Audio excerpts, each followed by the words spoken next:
This is the Milo Beasley Show. This is the Milo Beasley Show. There's only one thing you need to know. This is the Milo Beasley Show. And now, here's your host, Milo Beasley. And welcome to the Milo Beasley Show. Dude, hanging out here at Ronin Pro Wrestling. My guest this week, oh man, it's been a while. Greek God Papadon, how are you, sir? Doing well. How about yourself? Doing pretty good. It's Florida out there, so yeah, man, it's hot out there. It's not Greece, but it is better than New York. It is not. Now I actually just watched. This is silly, but I just watched Mamma Mia. Are you familiar with the Mamma Mia? No. It was actually filmed in Greece. I know. I know the movie. You know the movie, you just never... I'm a man. I'm not gonna watch that movie. Well, you know... Just like I'll never watch The Notebook, but I digress. I like music. I like Greece. Greece is fantastic music. Good country, too. Well, I walked right into that one. So where are you living at nowadays? In Greece. In Greece? Man, Corinthos, Greece. What is that? Corinthos, Greece. Like Corinthian leather or the Corinthians in the Bible. Corinthos. See, the Greeks invented the Bible. You're welcome. Did they? We invented everything. You guys want to pass your history classes? History 101. Greeks invented everything. That's it. They pretty much did. That's what they taught me at Epcot. Like you go through the ride and they're like the We are the Greeks. forefathers of civilization. And muscles. Like, where'd you, man? No wonder you beat me. So yeah, we actually had a match at the Jeff Peterson Cup. I remember. It was a good match. It was a good match, and there's a lot of things that you taught me in that match just on the go that I still steal to this day. Hey man, just giving back to the business. That's how the business gets better. Yeah, so that Someone passed it on to me, courtesy of my trainers, Mikey Whipwreck and Homicide. And then whatever I learned from them or any other veteran that pulled me and said, hey kid, do A, B, and C, I did A, B, and C. Was training with Homicide a little bit intimidating at all? Demanding. I don't get very intimidated easily. Only because, the Doghouse was an old school wrestling school. They didn't care about keeping their students so they can pay the rent. Right. They were very old school. If you weren't able to cut the mustard, you get your ass thrown out. So, guys like the Hit Squad, Dandy Moff and Steve Mack, Christopher Street Connection, Low Key, Homicide, Lathon, TOT, Low Life Louie, myself, Havoc, John Shane, Azrael, Grim Reaper, all these names that are New York indie legends came from the Doghouse. And it didn't matter if you were white, black, Spanish, Chinese. As long as you were a man's man and you were honest with the locker room and the boys and you gave your heart in the ring and did what was right and you didn't take liberties with others, that's it. I mean, granted, they did kick your ass to see if you were strong enough to come back. Right. And if you came back, you earned the respect. Or if you fought back, you earned the respect. But that's old school training. They did it in Japan. They've done it here in the States back in the day. It is what it is. And it's proven to like you just named a list. If there was an Indie Hall of Fame, all those dudes would be in it. So yeah, so tons of great dudes coming out of there. And then now you're here at Ronin Pro Wrestling. Because I'm the champ. You are the champ. AKA the architect of Ronin, because I draw the fucking house. Anyway, go on. And tonight you're actually facing a WWE legend, Gangrel. Yes, I am. Vampire Warrior. Have you done any research lately on Gangrel? He has the greatest entrance music of all time. I've known Gangrel 10 years now, maybe 11. I met him on a tour in England. We hit it off.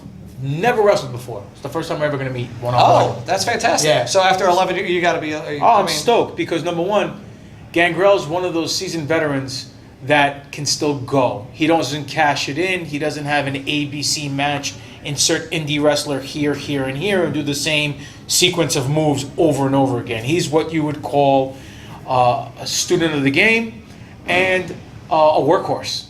Someone who gives the fans 100%. And I do the same because that's the way I was brought up.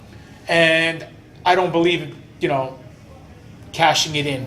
You know what I'm saying? So I'm always looking to make my matches better. So I'm looking forward to tonight because he's on my bucket list. So Who else is on the bucket list? Is your bucket list like primarily like television guys like during the Attitude Era, or is it like these up and coming guys who you like who are getting all the buzz and you're like, hey, I not to cut you off, Yeah. not that it matters, you're not going to do anything about it, but regardless of that, I've always wanted to get a match reffed.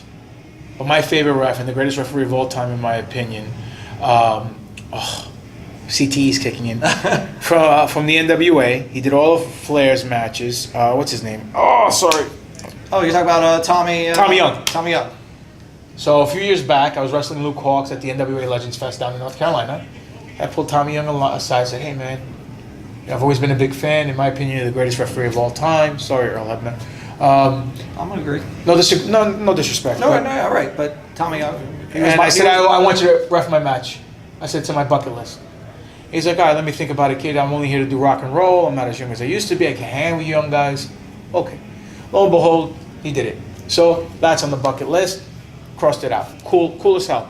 So to me, it's different things that I've always wanted to do in my career that's on a bucket list.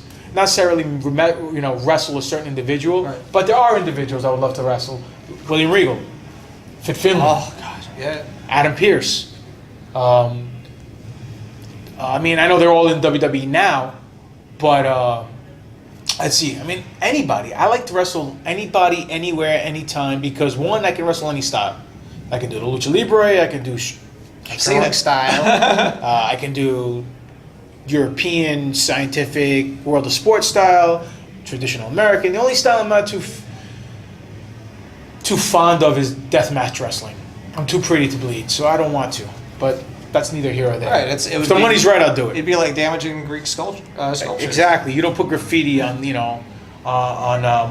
sculptures in Greece or the Parthenon. You're not going to catch a tag on the Parthenon. A thing we like to do here on the Milo Beasley Show is called the Top 5. We're asking a random question. Now, earlier I saw you warming up. You're wearing the Spidey shirt. Yes, I was. You're a big superhero. Huge fanboy. All right. So, no particular order. Top 5 super villains. I like how you swerved at the Yeah. I didn't know. I honestly didn't know which way I was going to go. I heard that about you, but that's another story. Top 5 super villains. Yes. Let's see. Magneto. Joker. Okay. I I think he has to be in everyone's. Like he's like the Mount Rushmore of. Let me think. I'm trying to hit all different demographics. Thanos, maybe? Okay. Sure, I'll take Thanos. He's a good villain. All right. I think he was a better villain in the movie than he was in the comic books. Right. Like he seemed like. The thing about Thanos is he seemed to make sense. Right. Yeah, but no. Right. The way he went about All making, right. Here's a little spoiler alert for you guys who haven't seen Infinity Wars. Thanos wanted to kill the universe, or kill half the population of the universe, because the resources in the universe were finite, not enough. And in order for civilization to continue to exist, we had to, by a lottery, kill half of everybody off in order so the resources can sustain population growth. I know it's a lot of syllables for you wrestling fans, but he had the Infinity going, why not just make more resources? But I digress. Let's see. Never thought about that. Let's see, who else is a cool villain? I said, right, You said three, Magneto, yep. Joker, Thanos, Dr. Doom. Absolutely. Victor Von Doom. Yes. One of my favorites. They still haven't got him right in the movies. Let's see, I'm going to pick a DC guy. Sinestro. Oh, okay. That's a good one. I like Sinestro. Yeah. Good name for him. Yeah. You watch Gotham? Absolutely. At all? I did. It's just it's one of those things where like I'm so far behind now. I feel like if I can't pick it up. Well, this is the last season, so. Right. So I'll just pick up the DVDs or whatever when it's over. Watch it on the flicks. All right. So I know you gotta get ready for your match tonight. So before we go, where can folks find you on the social medias? You can find me on the interwebs at Twitter with @Greek God Papadon. My Facebook, Demetrius Papadon. My YouTube page, Greek God Papadon. My Pro Wrestling Tees store, Pro Wrestling Tees, /Greek God Papadon. See the pattern forming? You can also catch myself, Stevie Richards, from the BWO, Bin Hamin, and Big Sal Graziano from the FBI. We do a weekly podcast. Yeah, I wanted to talk about this. Well, unfortunately, we ran out of time. No, but part two. We'll do part two. We'll do part two. But this podcast is about conspiracy theories. Yeah. It's 4 wrestlers sitting down like they would in a locker room, just talking shop like they would in a locker room about conspiracy theories, free thought, free speech, and truth. We basically cover everything from every different angle, not necessarily trying to convince people what to believe in, but just said to tell people, hey, don't always believe the narrative. Don't believe what you're told. Don't believe what you see. Question everything, because there's been times in the past where A, B, and C was presented to us as fact, and then 30 years later, it was a lie, even by our own government. But again, that's Conspiracy Horseman. Catch it on Twitch. We're on iTunes, Stitcher, Podbean, the Realm Network through Vince Russo brand as well. Catch us all over the place. It's called Conspiracy Horseman. 4 of us, we into conspiracies, the Horsemen of the Apocalypse, the 4 Horsemen. There you go. Love it. And if you haven't already followed me, please do so at The Wrestling Bum on all the socials. Please check out some of our 240 some episodes of the Milo Beasley Show on the YouTube. Please tell your friends. Tell your friends about Greek God Papadon as if they don't already know. Thank you very much for chilling with me here on these Gatorade buckets. It's okay. You know, it's. I don't have a budget. I need a budget. I need to be sponsored like by Taco Bell or Checkers or Hardee's. All the food places, really. Good, healthy eating. See you guys next week. And we like technical wrestling, so we decided to be tech. But we wanted tech to stand for something. Right. So we were like, all right, T could stand for 2. Yeah. Okay. All right. And, you know, we're both straight. We both like pretty ladies. So, I mean, obviously the H has to stand for heterosexual. And, you know, then we had to find the EC.